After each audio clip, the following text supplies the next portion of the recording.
가서 원장을 찾아가서 하든지 이렇게 조회해서 200이라는 걸 일단 알아가지고 반영을 해야 될 것 같습니다. 하단에 밑에 있죠. 하단 3번에 250, 매출은 200이 없어지니까 나머지는 어떻게 했다고요?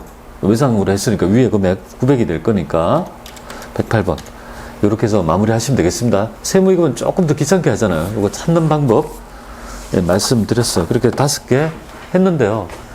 여기서는 4개를 맞춰야 돼요. 공부가 되신 분이라면 4개를 맞출 수 있어요. 그래서 회계처리 앞에 있잖아요. 3개, 2개 틀렸다. 여기 4개 맞췄다. 그럼 결산해서 4개 맞추면 어느 정도 올라갑니다. 자, 그 다음에 있죠. 여러분들, 여기까지 했고요. 밑에 있죠. 여기 결산, 요거까지 했고, 결산 가볼게요. 여기에서는 도대체 어떤 유형의 문제가 있는지 한번 살펴보도록 하겠습니다. 결산에 도대체 어떤 유형이 이번에 있는지 볼게요. 자, 첫 번째는 여러분들이 알아야 될 건 양념이에요. 여기에 지금 한 번씩 보여드리는 좀 유형을 다 할 줄 알아야 돼요. 시험에 뭐가 나올 줄 몰라요. 첫 번째는 뭐냐면요. 현금, 우리가 마이너스 예금 있죠. 그죠? 마이너스 예금이 이걸 쓰다가 뭐예요? 나중에 단기 차입금으로 기말에 대체하는 거 있잖아. 요걸 얘기합니다. 그래서 당사는 별도은행 챙겨야 됩니다. 별도은행부터 1년마다 갱신 조건에 마이너스 통장을 예차했다. 그런데 연도 말에 보니까 내가 마이너스 빌린 게 뭐예요? 마이너스 10154가 되잖아요. 요거를 이제 기말에 0을 만들어주고요. 0을 만들어주고 요거는 빌린 거잖아요. 0을 만들어줘야 마이너스가 0이 될 것이고 요만큼을 단기 차입금으로 대체할 거 아니겠습니까? 항상 요거 마이너스란 걸 0으로 만들어주고 단기 차입금으로 하는 거 있잖아요. 거래처 챙기고 요거 별도은행 있잖아요. 이렇게 누락하지 않도록 좀 해봅니다. 우리가 육회분을 푸는 이유가 이 결산 분계를 할지 희한하잖아요. 동일한 거 잘 안 되고 계속 나눠서 뭡니까? 결산 분계 논점을 막 퍼뜨리지 않습니까? 그렇게 연습해 보려면 한 1년치를 딱 잡고 해보면 좋고요. 그 정도는 배속해서 뭐 하시면 좋겠고요. 그 다음에 여기 한번 볼게요. 여기는 어려운 거 아니죠. 보종보험료. 경영에 필요하다는 거는, 그죠? 경영에 필요하다는 보증금 판관비가 되겠습니다. 근데 올해가 지금, 올해 석 달이네, 3개월이네요. 전액 단기에 보험료로 비용칠했죠. 다 비용칠했다. 그러면 올해는 석 달이어야 되는데 내년도 9개월치는 뭐야? 비용하면 안 되죠. 너무 많이 잡았으니까. 비용을 줄이고 선거 비용을 잡아야 되죠. 금액 결정해 볼까요?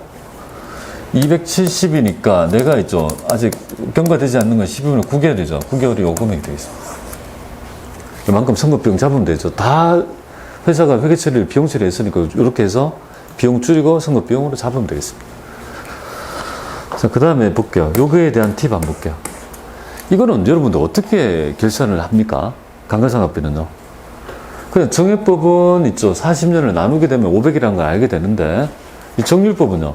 요거의 장부 금액 있죠. 2개를 뺀 나머지 금액을 0.313을 하면 되잖아요. 근데 그걸 모른다면 어디서 하면 돼요? 고정자산 등록 있죠. 아니, 거기에 입력해가지고, 난 보여드릴게. 입력해가지고 요 2개 있죠. 날짜, 좋아. 이렇게 해도 돼요. 그죠? 하면 이 금액이 나와요. 상각 범위액이 나와요. 내가 못 구한다면, 거기 입력하고 있잖아요. 입력하도 괜찮습니다. 어차피 지우면 되니까, 금액만 알면 되니까, 자신 없으면 뭐예요? 요렇게 해서, 그죠? 요 금액 알아가지고 사무실하고 뭐, 그 다음에 있죠? 제조원가에 나눠서 입력한다. 되겠죠? 이렇게 해서, 요거 금액 찾아내면 될 것 같고요. 그 다음에 여기 재고인데요. 이 재고자산 간무손실을 여러분이 한번 배워야 되는데, 언제가 나오는지, 재고자산 간무손실 잘 나와요? 타겟정 대체하는 거. 비정상 간무만 빼봐가지고 회계처리한 거 있죠? 그거는 이제 할 줄 알아야지. 지금은 재고를 줘요. 이게 여기에 보니까 위탁 재고가 별도로 있대요. 위탁 재고는 나의 재고죠. 그러니까 어떻게 해요? 플러스 100만원에서 800을 넣으면 되겠네. 그죠? 800을 여기 되겠습니까? 요걸 가지고 있죠. 뭐 선적 진조 조건에 운송 중인 게 있다면 넣고, 도착지라면 안 넣고, 뭐 그런 거 있잖아요. 그걸 보고 판단하시면 되겠습니다. 자, 그 다음에 있죠. 이거는 대손충분 추정인데, 잘 안 나오는데 이걸 어떻게 하느냐면 기본값이 1%잖아요. 외상 매출금하고 받으려면 안 하면 단기 대금, 그죠? 그러면 어떻게 하느냐면 요거 1%의 금액을 딱 적고 2%를 때려가지고 하나 하든지 바꿔가지고 이제 하나는 기록에다 넣어가지고 마무리하면 될 거 아니겠습니까? 이렇게 해서 하는 것까지 한번 해보도록 하겠습니다. 자, 그러면 자동결산이 요거 자동결산, 요것도 자동결산, 요것도 자동 결산 이렇게 되니까 두 개는 일반 그죠 전표니까 수동 결산이니까 9점이 자동 결산이니까 전표 추가를 안 하면 완전히 빵점 되겠습니다. 그죠? 뭐 9점인데 이걸 전표 추가 안 하면 누가 합격하겠습니까? 그러면 한번 해봐 드릴게요. 자, 12월 31일 날 일반 전표에 가서 두 건에 대한 얘기 한번 해보죠. 처음에는 있죠. 마이너스 예금을 기말에 단기 차입금으로 대체하는 이제 회계 처리 한번 해보겠습니다. 그래서 영어로 만들어주면 돼요. 만약에 당좌 예금이라면 당좌 예금으로, 보통 예금이라면 보통 예금. 이 금액을 보면 10154 되고 대변은 뭡니까? 단기 차입금이죠. 근데 여기에서 알아야 될 점이 별빛 은행이 나오잖아. 별빛 은행을 보통 예금에서 달하는 게 아니거든요. 보통 예금은 안 단다 했잖아. 채권 채무가 나오니까 여기에 단다고요. 정 힘들면 여기 달든지, 정 힘들 되겠습니까? 상관없다고요. 감점 안 됩니다. 이렇게 하든지. 그러나 이건 뭡니까? 아니죠, 그죠? 보통 예금 달지 말아야 했잖아, 그죠? 두 번째가 바로 이제 여러분들이 선급비용이죠. 기간 도래하지 않는 비용만큼은 선급비용을 잡아야 되죠. 그거 해서 선급비용 계산한 거 2025 될 것이고 대변은 뭡니까? 이 보험료를 빼야 되잖아요. 그죠? 보험료 821번. 여기에서 판관비를 빼야 되죠? 821번. 요렇게 해서 딱 빼면 되겠습니다. 자, 이렇게 두 개 한 후에 그 다음에 2회차에서 여러분이 익혀야 될 거 여기 결산에서는 다 맞아야 돼요. 그래서 세 번째는 정 힘들다. 그러면 여기 가서 살짝, 뭐지? 이렇게 해서 그래서 하나 해보는 거죠. 그냥 대충 202번 해가지고 뭡니까? 그냥 아무거나 치고, 그죠? 건물, 아무거나. 이거는 그냥 하라는 게 아니지만, 거기 제시하는 2018년도 7월 1일이고, 그래서 여기 좀 2억이고, 정 힘들면 이렇게 1억 2,500이다. 그리고 정액법이고 40년이잖아요. 40년 여기에. 40 이렇게 하면은 상급 범위가 얼마입니까? 500이 나오죠. 이 메모 하나 하고요. 그 다음에 얘를 가지고 206번이잖아요. 그래서 아무거나 1번 해서 그냥 기계장치 줘요. 기계 아무거나 하고. 취득일자는 2020년도 1월 1일. 작년에 샀네요. 그래서 기초가액은 5천. 여기는 15650. 됐잖아요. 그죠? 그리고 밑에 보니까 8년이잖아요. 여기 8. 내용연수에 가서 어디 있어? 내용연수 정률법이고 여기 8년 있죠. 여기 8. 8 치면 어떻게 돼요? 요 금액이 107550 나오잖아요. 이렇게 하든지, 그죠? 요거를 이제 구해하는 거죠. 우리 고정자산 등록 공부해봤지 않습니까? 이렇게 딱 구하면 돼요. 이렇게 해서 메모를 해가지고 뭡니까? 빠져가지고 요 내용을 그죠? 잡아가지고 계산자료 입력에 가셔가지고 엔터 칩니다. 그리고 첫 번째부터 해볼게요. 첫 번째는 있죠. 건물이니까 밑에 쭉 판관비 라인에 건물을 가요. 건물에 샥 가서 여기에 있죠. 요 금액을 500 입력하면 되겠죠. 두 번째는 있잖아요. 기계장치 제품성 위쪽에 보시면요. 제종가 쪽에 보면 여기에 강화상 비지 위쪽에 기계장치 여기 딱 클릭해가지고요. 이 금액 아까 메모했던 10751 그죠? 550 이렇게 입력하면 되겠습니다. 자, 하나 했죠. 이렇게 해서 내가 못 구하면은 이걸 이용해서 내가 구하고 그 다음에 재고 볼게요. 재고는 원재료가 있어요. 여기 또 보면 원재료 재고는 400. 제공품을 쭉 내리면 여기 있습니다. 제공품 40, 80. 그죠? 그 나머지 있죠. 기말 제품 재고액은요. 800이 돼야 되죠. 700이 아니라. 이렇게 딱 입력하면 되겠어요. 이렇게 딱 입력하면, 아니, 이렇게 하면 얼마나, 그죠? 편하게 할 수 있어요. 그 다음에 여기 대손상가는요. 클릭하면 이게 나오죠. 그래서 지금 받으러 오면 지금 없네요. 그죠? 1%가 될 것이고요. 단기 대여금은 이렇게 돼 있죠. 근데 1%를 계산했을 때 이 금액이죠. 그리고 요 금액은 뭐예요? 사람마다 다를 수 있다는 걸 이해합니다. 그래도 괜찮아요. 그 시점에 금액을 가지고 설정하는 거니까 여기 1%가 얘가 지금 보면 1%는 여기 3397이고 2%는요. 1%는 여기 1%고 얘는 그럼 2%는요. 160이네요. 그죠? 요거는 160이고 얘는요. 요거네, 그죠? 그럼 어떻게 하느냐면 요거를 있죠. 여기 가셔가지고 160을 고치는 거예요. 아니, 1%고 여기 가셔가지고 160을 고치는 거예요. 이렇게. 맞죠? 그러면 요 금액의 1%는 자동으로 계산해서 2%니까 여기를 고쳐가지고 편한 대로 고치고 그 다음에 결산 반영하면요. 그럼 여기에 자동으로 여기 반영이 될 거 아니겠습니까? 밑에 쭉 내리시면 어디 있어? 여기에 어디 있어? 여기 외상매출 339 되고 그죠? 받을 놈은 없고 그 다음에 어디 있습니까? 단기대금 밑에 쭉 보시면요. 160 되나요? 여기에 보면 단기대금에 기타의 대손합이 됩니까? 여기? 어떻게 하는지 알겠죠? 1%면 그냥 그대로 하고 1%, 2%면 뭐예요? 그 금액을 하나가 편한 대로 외워가지고 그냥 고쳐가지고 이렇게 하든지 아니면 여기에 직접 입력하든지 그렇게 하시면 돼요. 저 여기까지 했죠? 그리고 어떻게 합니까? 그냥 이들 빠져나오면 빵점입니다. 여기 가서 전표 추가하면요. 요걸 분명히 확인하고 옵니다. 이거 분명히 확인합니다. 확인해서 반드시 확인하면 되겠습니다. 자, 이렇게 해서 결산에서 많은 뭐예요? 여러분들이 그저 어느 정도의 보완이 되었다면 이것도 이제 합격을 충분히 할 수 있는 금액이 되고 넘어갈 수 있습니다. 좀 어렵고. 그 다음에 이제 원천 부과 중에 뭘 할 거냐, 그죠? 자, 부과부터 할게요. 그냥 원천에도 부과하고 자기 마음 편한 대로 하세요. 자, 얘는 뭐죠? 그냥 서비스 문제네요. 그 건물 등 뭡니까? 감가상각 취득 면세표인데 얘는 자리가 뭐예요? 불공제 위에 자리니까 거기에 나와 있는 거는 불공제 가리지 말고 전부 다 뭐예요? 감가상각 자산은 다 입력하는 거 아니겠습니까? 그러니까 여기 있는 거 다 입력하면 되겠습니다. 불공이라도 괜찮아요? 다 입력하는 거다. 무조건 세 개를 다 입력하면 되겠습니다. 생략하겠습니다.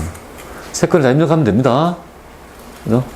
불공은 입력 안 하는 게 아니고 다 하는 거다라는 걸 요것만 하시면 되겠습니다. 입력은 오더니까 여러분들 한번 해보시고요. 자, 그 다음에 있죠. 이 문제가 7점이잖아요. 여기서도 에러를 유발할 수 있는 게 한두 개 있습니다. 자, 어떤 건지 한번 보도록 하죠. 지금 우리가 알고 있는 일반적인 얘기 아니겠습니까? 그냥 신고서를 그냥 수동으로 작성해 보세요. 제일 먼저 뭐죠? 예정을 해봐요. 예정 신고에 뭐죠? 못한 게 있는지 찾아봐요. 예정 신고는 명점. 예정 신고 누락 있네요? 하나 찾았죠? 그런데 여러분 알다시피 매입 자료 예정이고 매출 자료 예정은 있어 없어요? 그럼 결국은 이 자료를 보면 예정 신고 누락, 매입 세금 계산서의 누락은요. 세액이 나타나요, 안 나타나요? 나타날 수 없다는 게 신고부라고 납부부는 없다는 거고 영세율도 없으니까 그거는 전혀 해당이 되지 않는다는 거죠. 세금 계산서는 뭐예요? 찾아와서 이상한 게 있으면 체크해서 한번 그죠? 가산세를 반영하고 그러니까 별로 어려운 부분이 아니다는 거죠. 그런데 여기서 논점이 하나 있어요. 자, 여기서 이제 요거 넣을 때 있죠. 요거 볼게요. 요거는 어렵지 않잖아요. 요거 넣고 여기에 두 개 넣고 여기 정규 좀 치시면 과세 기타 여기 넣는 거고 회 6번에 4천 넣는 거 요거 여기서 알아야 될 점 요거였어요. 여러분이 있죠. 대손세 공제에 보면 파산 사망 실종 그 다음 부도 발생은 6개월 이상이 지난 플러스 1일 그 다음 소멸시 완성하고 했잖아요. 소액세권도 있죠. 30만 원이 그죠? 미만이면 그리고 중소기업인데 2년이 경과된 중소기업의 채권도 뭡니까? 예외적으로 대손을 인정해 준다고 했습니다. 대손 사회 보면 그게 있어요. 그러니까 2년이, 여기 중소기업에 가정했거든요? 2년이 지났죠? 그래서 요 금액 마이너스 100만 원 있잖아요. 여기 대손세액 공제가 된다는 사실. 100만 원, 마이너스 100만 원 나중에 입력을 해야 될 거 아니겠습니까? 대손세액 공제됩니다. 근데 요 얘기가 처음으로 나왔어요, 사람들이. 그러니까 대손회계 처리할 때 있죠. 한 번도 나온 적이 없었던 얘기가 나왔어요. 그러니까 사람이 많이 보던 얘기 안에서 긴가민가 했습니다. 좋아요. 틀릴 수 있어요. 그 좋잖아요. 난 몰랐으면 뭐 틀릴 수도 있는 거지. 된다는 사실 아시고요. 그거 하나 논점 있고요.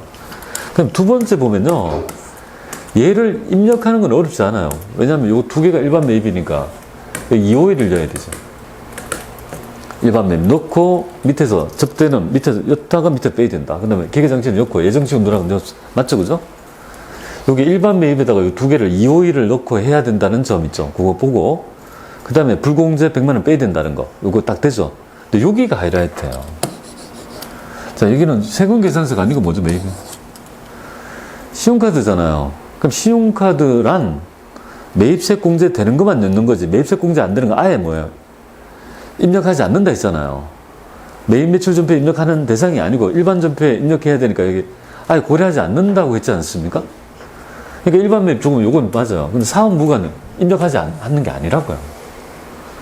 이건 아예 그죠 인식하지 않습니다. 왜? 사업 무관 매입을 카드로 끊었죠. 불공이잖아요. 그 불공제는 아예 뭡니까? 세금 계산서는 불공을 잡고 밑에서 빼잖아요. 그래서 총액을 넣고 빼지만 현금 영수증이랑 신용카드는 그런 개념이 없다고. 그러니까 공제되지 않는 거는 입력하지 않는다고요. 그러니까 얘를 제낄 수 있어야 되지. 그러면 요거는 일반 매입에 카드 일반 매입액이 2,500, 고정자산 매입에 500 있죠. 요렇게 넣어주고 요 금액을 넣어주면 안 돼요. 예, 그런 것들을 아는지를 지금 이 문제는 요거랑 요 위에 두 개가 논점이 있는 거죠. 가산세도 없어요. 그리고 저는 미환급세액 21번에 넣고 홈택스 있죠. 전자신고 10,000원. 되겠습니까? 그래서 이 문제를 틀렸다 하더라도 2점이 감점되니까 상대적으로 앞에 있는 거 있잖아. 다 맞추고 요까지 해서 한 7.8점을 넘어가야 되는 거지. 그리고 이 논점까지 알았다면 앞에서 까먹었던 걸 보완할 수 있는 거지. 그러니까 얘는 좋아요. 왜 좋은지 아시겠죠? 이 뭐 때문인가? 하나 틀렸다고 다 틀린 게 아니잖아요. 부분 점수가 있으니까 할만하다 이 말이에요. 자, 입력 한번 해봐 드릴게요.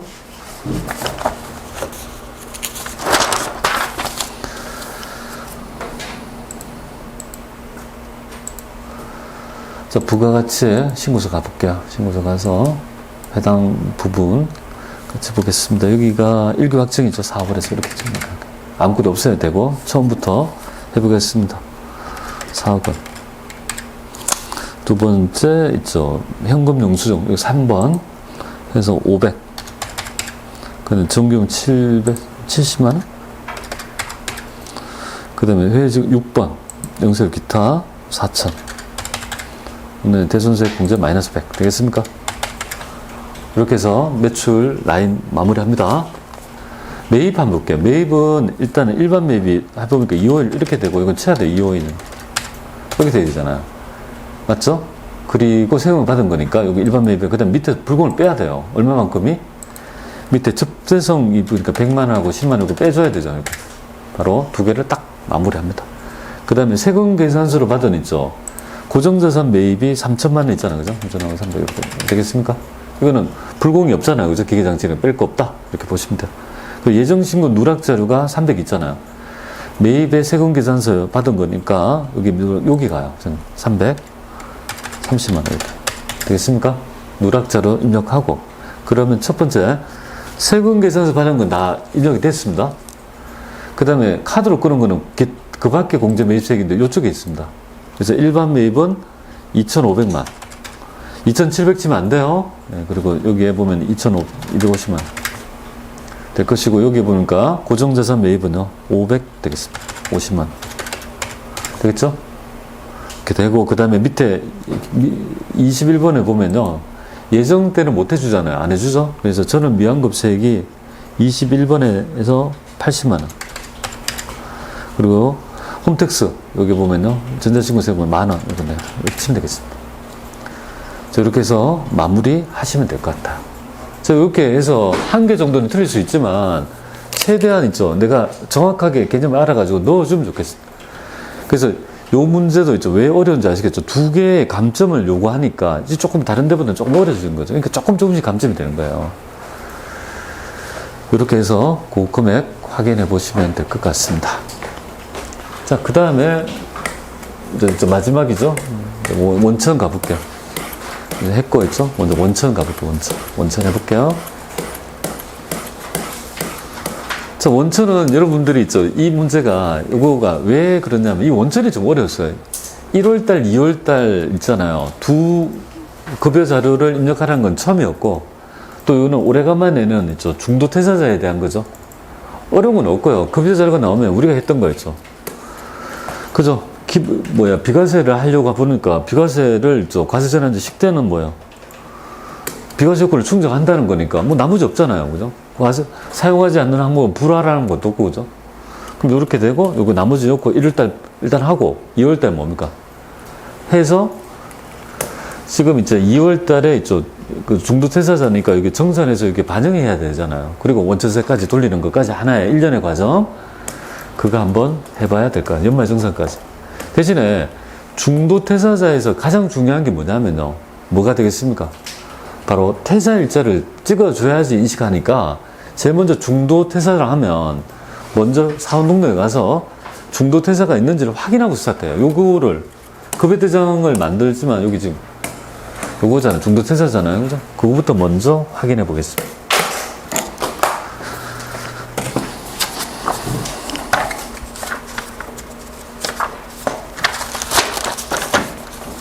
자, 그러면 여기 가서 우리 원천 쪽에 가셔가지고요. 사무등록 할게요. 그러면 지금 현재 나 인턴이죠. 나 인턴이 보니까 그러니까 퇴사일자가 찍혀져 있죠. 찍혀져 있으니까 뭡니까? 여기 2월 28일 제도 돼 있죠? 그러면 없다면 입력해 줘야 돼요. 그래야지 그죠? 퇴사자가 먹으니까 확인했습니다. 좋아요. 나갔고 그 다음에 최종 급여 자료를 입력해요. 근데 이제 이거를 보니까 1월하고 2월을 해야 되니까 1월 달부터 이렇게 01 그리고 날짜는 전부 다 뭡니까? 2월 28일이고 전부 다 1월 10일이고 급여 지급일은 기속일의 말일이니까 기속이 같네요. 31일가. 스타트 해볼게요. 여기에서 뭐 할 게 없잖아요. 그죠? 뭐 고치고 자시고 할 게 없는 거잖아요. 기본급이 200에 식대가 12만원. 그럼 고용보험이 161, 160, 20 맞네요. 그죠? 요거 하나 했고 2월달은 어떻게 해야 됩니까? 여기 했고 02 치고 있잖아요. 여기 2월 28일 이렇게 치면 자 전월 급여 대장을 복사하겠냐 이거잖아요. 이론 실무는 반드시 해야 되죠. 엄청나게 많은 걸 다시 입력할 수는 없는 거 아니겠습니까? 그러면 이해해가지고 여기서 고쳐주면 돼요. 300이고 식대는 18만원 달라지는 거. 그 다음에 국민연금 있네요. 135 그 다음에 건강보 102 장기요양은 11850 고용보험 24649 맞나요? 그죠? 자, 그러면 이걸 엔터를 치면 그 다음에 나오잖아요. 그죠? 이렇게 하든지 이 상태에서 여기 원래 원 부분에 요거죠. 중도세제 정산이잖아요. 사실 이렇게 해서 22,000 처음에 낸 거를 다 한 걸 받는다는 거 아닙니까? 결산의 반영이죠. 밑에 탭 보입니까? 누르면 여기 중도정산 소득세가 되죠. 요까지를 하고 나간 후에 원천세 돌려가지고요. 요까지 2월 기속에 2월달 엔터를 쳐가지고 아니요 합니다. 아니요 하고 요거까지 마무리 하시고요. 전월 미환급색이 있는지 확인해 보니까 없죠. 그죠? 입력하지 않는다 이렇게 보시면 돼요. 이렇게까지만 하면 돼요. 자, 그래서 중도퇴사정산세는 어떻게 보면요. 급여대장이 훨씬 더 많이 나요. 작년 말고 재작년은요. 5번이 다 급여대장 한 번이 딱 사원등록 나온 적이 있습니다. 급여대장이 훨씬 더 나오니까 그걸 하되 혹시 사원등록이 5점 나오더라도 제가 하는 방법 있잖아요. 급여대장은 4단계법으로 사원등록은 뭐예요? 제가 얘기했던 이제 요건 있잖아요. 동그라미 해서 하나를 만족 못하면 기본문제 하는 방법 있죠. 그렇게 익히시면 되겠습니다. 자, 이렇게 되고요. 이해하셔야 돼요. 한번 빠지고 그 다음 마지막 해볼게요. 이렇게 했죠. 이렇게 해서 쭉 요까지를 행하시면 되겠습니다. 이렇게. 자, 그 다음에 이제 얘가 그 다음에 10점짜리인데 얘는 이자를 통해 가지고 바탕으로 해서 연말정산 추가자료 입력 메뉴에 소득명세 있죠. 그러니까 사원등록의 그죠 부양가족 탭이 아니고 연말정산 입력 탭 있죠. 추가자료 입력에 펼쳐가지고 거기 탭에 요거랑 소득명세표는 점검무지. 부양가족은 뭐 부양가족이나 연금저축을 완성하고 의료비 지급명세표 있죠. 의료비 지급명세표라는 거 하려면 여기 부양가족 여기에서 할 수 있잖아요. 그죠? 요렇게 하고 딱 이렇게 과정합니다. 요거는 여기서 알아야 될 것. 넣고 뭐를 중시합니까? 이게 넣고 요거. 점검무지의 결정세액은 뭐야? 기납부세금 요거 넣는 거. 되겠습니까? 여기서 볼 거는 요거밖에 없습니다. 그럼 얘가 이제 기본적으로 그 가족을 봐야 되잖아요. 가족이. 그럼 가족은 국세청 자료라고 돼 있고, 가족은 이거 되고, 아버지는 질병치료. 어머님은 안 되네요. 뭐 때문에? 그죠? 어머님은 상가 임대 소득금액 있죠. 부동산 임대 사업소득이죠. 소득금액이 100만 이하 안 되잖아요. 그러면 어머님이 김순녀 씨가 안 된다는 거죠. 김순녀. 여기 보면 이렇게 기본 김순녀 씨잖아요. 김순녀 씨가 모친 있잖아요. 모친이 안 된다는 거 아니겠습니까? 그죠? 돈 벌어서 안 되니까 유일하게 되는 거? 의료비, 보험료 됩니까? 안 되죠. 그러니까 여기서 알아야 될지 뭐예요. 아는 순간 보험료 안 되고 요건 되고, 그죠? 종교단체 기본도 안 된다는 점. 요거만 되니까 요것도 안 된다는. 그거는 이제 알아가 딱 체크해 봐야 되는 점. 그게 딱 보는 순간 눈에 찍을 수 있을 만큼 딱 논점이 돼야 되겠고, 그 다음 배우자도 있죠. 600이지만 일용근로자 빼면 300이 되니까 기본공제가 되고, 이제 나머지 다 되고, 자녀는 셋별인데 좋아요. 그럼 기본공제 안 된 사람 요밖에 안 되지 않습니까? 나머지는 볼게요. 야간, 대학원, 학비 되죠? 오케이. 보장성보험료 되고요. 저축수가 안 돼요. 본인 신용카드 사용액은 어떻게 입력을 하냐면 2100인데 이 중에 다 포함되어 있으니까 300, 700, 100 빼버리면 1000만을 넣고, 그죠? 다 입력해서 나머지 남는 1000만을 딱 집으면 되겠습니다. 그리고 연금저축 있죠, 연금저축. 개인연금입니까? 아니죠. 거기에 연금 탭에 있잖아요. 1회 밑에 보면 두 번째 연금저축을 찍습니다. 이렇게 해서 넣는다. 되겠죠? 이렇게 마무리하면 되겠다. 연금저축은 여기에 만약에 아버님의 연금저축이 있다고 하면 그게 될까요? 연금저축은 소득세 본인만 됩니다. 월세하고 있잖아. 월세 두 개, 주택에 관계되겠죠. 주택자금 월세하고, 그죠? 두 개 하고, 연금저축은 본인만 되는 거죠. 요거를 꼭 알아가지고, 그죠? 헷갈리지 않도록만 테이블을 계속 봐야 돼요. 자꾸 적극적으로. 그 다음에 어머님은 기본공제가 아니니까 요건 안 되고, 치료비는 되고, 요것도 안 되고. 얘는 기본공제 되니까, 되지만 50을 넣고요. 질병치료 실손수령금을 요거 빼야 되죠. 그럼 요렇게 합해가지고 뭐예요? 350을 넣고 나머지 빼고 이건 안 되고, 그죠? 건강기능 안 되니까 배우자 명의 500 중에서 대중교축 200, 500 중에서 200, 100 하면은 200을, 그죠? 더해서 나머지 거 버트려가 넣으면 되겠어요.